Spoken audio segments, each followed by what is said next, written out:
सबसे पहले पटना से जुड़ी खबर, जहां पर 24 अप्रैल को सम्राट की अग्नि परीक्षा होने वाली है। 24 को बहुमत साबित करेंगे सम्राट चौधरी। 24 को बुलाया गया है बिहार विधानसभा का विशेष सत्र। नई सरकार के गठन के बाद बेहद खास होगा ये दिन।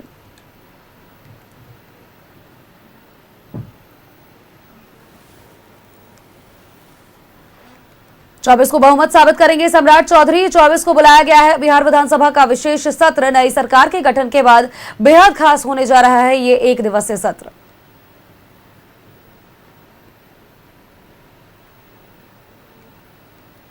और खबर पर अपडेट्स के साथ सहयोगी अस्मित हमारे साथ बने हुए हैं। अस्मित का रुख कर लेते हैं। अस्मित, 24 अप्रैल का दिन सम्राट चौधरी की अग्नि परीक्षा इस दिन होने वाली है, क्योंकि उस दिन उनको बहुमत साबित करना होगा और साथ ही इस दिन एक दिवसीय विशेष सत्र भी बुलाया गया है।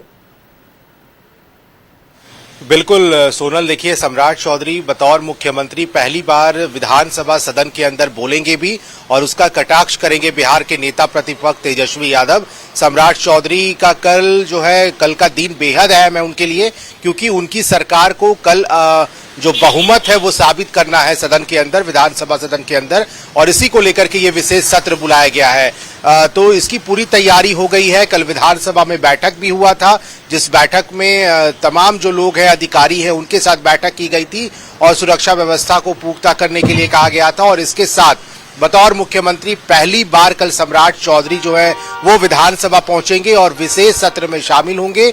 इसके लिए जो विधायक है एनडीए की तरफ से, उनको व्हिप जारी किया जाएगा। आज शाम तक व्हिप जारी हो जाएगा कि सभी विधायकों को पटना में ही रहना है और कल विशेष सत्र में एनी हाउ आपको शामिल होना पड़ेगा।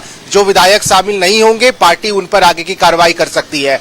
इसके साथ साथ इधर विपक्ष की तरफ से तेजस्वी यादव की भी पार्टी जो है वो व्हिप जारी करेगी और अपने विधायकों को पटना में रहने के लिए कहा जाएगा। तो कल का दिन बेहद महत्वपूर्ण है। कल सदन के अंदर बहुमत साबित करेगी सरकार, सम्राट सरकार, और फ्लोर टेस्ट होगा जिसमें एक एक विधायकों का उपस्थित होना बेहद अनिवार्य है, क्योंकि पिछले बार जब नीतीश कुमार का फ्लोर टेस्ट हो रहा था उनकी सरकार का, तो बिहार में कहते हैं ना कि खेला हो गया, वही खेला देखने को मिला था सदन में। कई जो विपक्ष के विधायक हैं उन्होंने एनडीए को समर्थन दे दिया था, नीतीश सरकार को समर्थन दे दिया था। तो इससे कैसे बचा जाए, इस पर तेजस्वी यादव बहुत फोकस करेंगे और अपने विधायकों को इंटैक्ट रहने के लिए कहेंगे। लेकिन जाहिर सी बात है सोनल, क्योंकि 25 विधायक सिर्फ राष्ट्रीय जनता दल का जीत कर आया इस बार, तो उम्मीद ये है कि एनडीए बहुत आसानी से फ्लोर टेस्ट पास कर लेगी। विपक्ष के पास आंकड़ा बेहद कम है।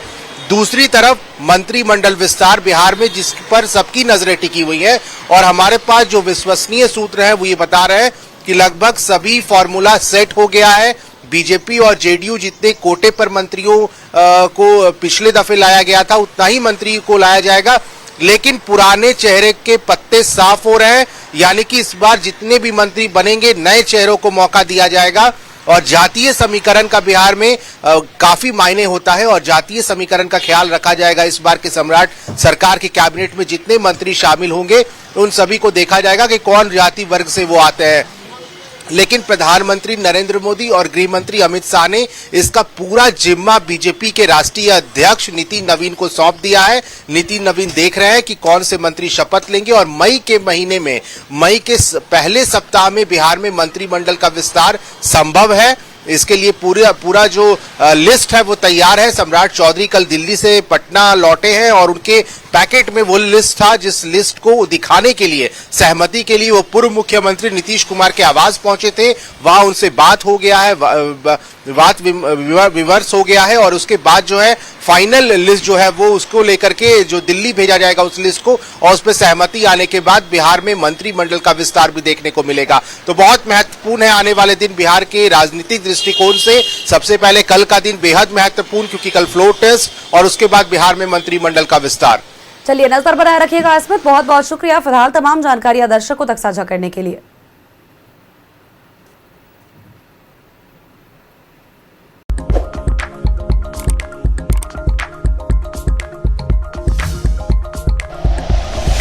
Like and share videos, subscribe करें हमारा चैनल और प्रेस करें बेल आइकॉन। न्यूज़ 11 भारत, सच है तो दिखेगा।